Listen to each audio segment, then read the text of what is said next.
चलिए, मैं आपको पूरा प्रसंग, कहानी और विश्लेषण विस्तार से समझाता हूँ। महाभारत का संक्षिप्त परिचय। महाभारत भारत का सबसे बड़ा महाकाव्य है। इसे महर्षि वेदव्यास ने रचा था। इसमें लगभग 1 लाख श्लोक हैं। मुख्य कथा दो परिवारों के बीच के संघर्ष की है। पांडव धर्मपुत्र युधिष्ठिर, भीम, अर्जुन, नकुल, सहदेव। कौरव धृतराष्ट्र के 100 पुत्र, जिनमें सबसे बड़ा दुर्योधन, दोनों ही कुरु वंश से थे, यानी एक ही परिवार के सदस्य। युद्ध का कारण कुरु साम्राज्य का उत्तराधिकार और अन्यायपूर्ण व्यवहार था। 1. दुर्योधन की ईर्ष्या। दुर्योधन पांडवों से ईर्ष्या करता था क्योंकि वे जनप्रिय थे। 2. लाक्षागृह षड्यंत्र। पांडवों को जलते महल में मरवाने की साजिश हुई। 3. जुए का खेल। शकुनी के षड्यंत्र से युधिष्ठिर ने सब कुछ हार दिया, राज्य, धन, भाई, स्वयं और अंत में द्रौपदी तक।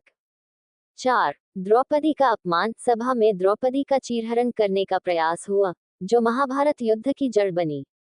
5. वनवास और वापसी पर इनकार। पांडवों ने 13 वर्ष का वनवास पूरा किया, फिर भी दुर्योधन ने उन्हें राज्य का 1 इंच भी देने से इनकार कर दिया। सुई की नोक बराबर जमीन नहीं दूंगा। कुरुक्षेत्र का युद्ध। जब शांति से कोई समाधान नहीं निकला, तो श्री कृष्ण ने स्वयं शांति दूत बनकर हस्तिनापुर गए। उन्होंने कहा, पांडवों को 5 गांव दे दो, परंतु दुर्योधन ने ठुकरा दिया। अंततः युद्ध अनिवार्य हुआ। युद्ध 18 दिनों तक चला। कुल 18 अक्षौहिणी सेनाएं, लगभग 40 लाख सैनिक। अंत में केवल 11 पांडव पक्ष और 3 कौरव पक्ष के योद्धा जीवित बचे। स्वयं भगवान श्री कृष्ण अर्जुन के सारथी बने और गीता का उपदेश दिया। स्क्रॉल। क्या ये युद्ध कुकृत्य था? अब आता है आपका असली प्रश्न, क्या ये युद्ध गलत था? इसका उत्तर 3 दृष्टिकोणों से समझे। धर्म का दृष्टिकोण। महाभारत का मुख्य संदेश है, धर्म की रक्षा के लिए युद्ध भी आवश्यक हो सकता है। श्री कृष्ण ने अर्जुन से कहा, कर्मण्येवाधिकारस्ते मा फलेषु कदाचन। धर्म युद्ध से भागना अधर्म है। युद्ध का उद्देश्य प्रतिशोध नहीं था, बल्कि धर्म और न्याय की पुनर्स्थापना थी। पांडवों ने व्यक्तिगत स्वार्थ के लिए नहीं, बल्कि राज्य में न्याय के लिए युद्ध किया। इस दृष्टि से युद्ध कुकृत्य नहीं बल्कि धर्मकृत्य था।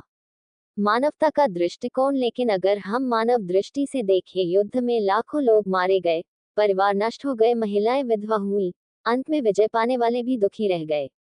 यह मानवीय विनाश देखकर स्वयं युधिष्ठिर ने कहा, क्या यह धर्म था अगर इतने लोग मारे गए? इस दृष्टि से युद्ध कुकृत्य था क्योंकि इसमें मानवीय संवेदनाओं का ह्रास हुआ। दर्शन और कर्मफल दृष्टिकोण। महाभारत बताता है, युद्ध अच्छाई और बुराई के बीच नहीं था, बल्कि 2 अपूर्ण मनुष्यों के समूहों के बीच था। हर पात्र में कुछ अच्छाई और कुछ बुराई थी। भीष्म, द्रोण, कर्ण सब धर्म के ज्ञाता थे, पर पक्षपात ने उन्हें अधर्म के साथ खड़ा कर दिया। उंगली से दाहिनी ओर इशारा। अतः ये युद्ध न पूरी तरह धर्म था, न पूरी तरह अधर्म, बल्कि कर्मफल का परिणाम था। हर किसी ने अपने कर्मों का फल भोगा। बल। अंतिम निष्कर्ष दृष्टिकोण। निर्णय। धर्म दृष्टि। युद्ध आवश्यक था, धर्म की रक्षा हेतु मानव दृष्टि।